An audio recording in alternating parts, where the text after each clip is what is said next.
সাংবাদিক ফোরামের বিভিন্ন স্তরের নেতৃবৃন্দ, এলাকার গণ্যমান্য ব্যক্তি, আমার ভাই ব্রাদার,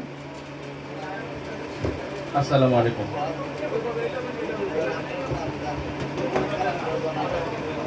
আসলে আজকে বক্তব্য দেওয়ার কিছু নেই। পবিত্র মাহে রমজান উপলক্ষে আজকে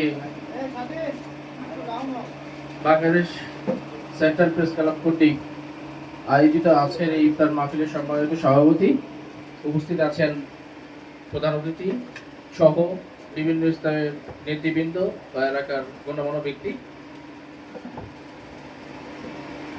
সুন্দর এই পরিবেশ তৈরি করার জন্য যারা এই আয়োজন করেছেন, আমার ব্যক্তিগত পক্ষ থেকে, আশুলিয়া থানা বিএনপির পক্ষ থেকে, আমার প্রাণপ্রিয় নেতা ডাক্তার সালাউদ্দিন বাবুল ভাইয়ের পক্ষ থেকে আপনাদেরকে অভিনন্দন এবং শুভেচ্ছা জানাচ্ছি।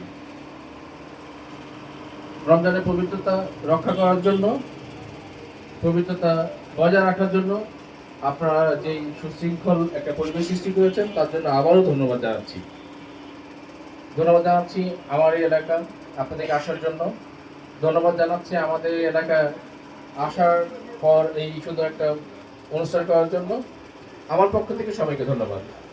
আমার জন্য দোয়া করবেন, আমার এলাকার জন্য দোয়া করবেন, ডক্টর সালাউদ্দিন বাবু ভাইয়ের জন্য দোয়া করবেন। সবাইকে ধন্যবাদ জানিয়ে আমি সংক্ষিপ্ত শেষ করছি। আসসালামু আলাইকুম।